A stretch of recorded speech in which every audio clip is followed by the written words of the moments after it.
Telugu Desam party కదలిరా సభలు, జనసేన సభలు వీటిట్లో భారీ ఎత్తున పబ్లిక్ ఫ్లో అన్నది ఇంతవరకు ప్లాన్ చేసుకోలేదు.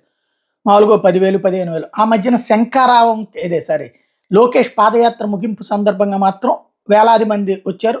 లక్షల్లోకి వచ్చారని కూడా వాళ్ళు ప్రస్తావించారు. అది ఒకటి భారీ సభ. అది తప్ప భారీగా సభలు లేవు. ఇప్పుడు తెలుగుదేశం పార్టీ నెల 28ని జనసేనతో కలిసి భారీ బహిరంగ సభ నిర్వహిస్తోంది తాడేపల్లిగూడెంలో. ఎందుకు? సిద్ధం సభలు మొన్ననే భీమిలి కావచ్చు, దెందులూరు కావచ్చు, అలాగే రాఫ్తాడు కావచ్చు, లక్షలాది మందితో నిర్వహించినటువంటి నేపథ్యంలో తమ సత్తా చూపెట్టడం కోసం అది చేస్తుంది. వాస్తవంగా ఇంతకుముందు 4 సిద్ధం సభలు అని చెప్పినటువంటి వైఎస్ఆర్ కాంగ్రెస్ పార్టీ ఆ తర్వాత ఒకటి ఆపేసింది. అంటే పల్నాడు ప్రాంతం, ఈ ప్రాంతంలో.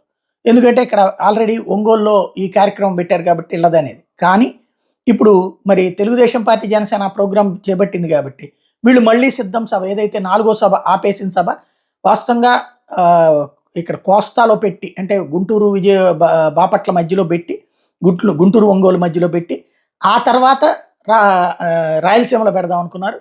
అది కాస్త రాయలసీమ ముందుకు వచ్చింది. ఇది శాంతం క్లోజ్ అయిందన్నారు, చివరి సభ అన్నారు. ఇప్పుడు మళ్ళీ సిద్ధం సభ ఈ దఫా.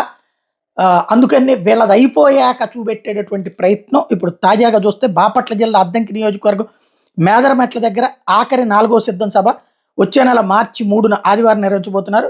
సభ ఏర్పాట్ల మీద పార్టీ కేంద్ర కార్యాలయంలో ఎమ్మెల్యేలు, సమన్వయకర్తలతో జాతీయ ప్రధాన కార్యదర్శి విజయసాయిరెడ్డి సన్నాహక సమావేశం నిర్వహించారు. ఈ సభకి గుంటూరు, బాపట్ల, పల్నాడు, ప్రకాశం, నెల్లూరు, తిరుపతి జిల్లాల కార్యకర్తలు భారీ ఎత్తున రాబోతున్నారు.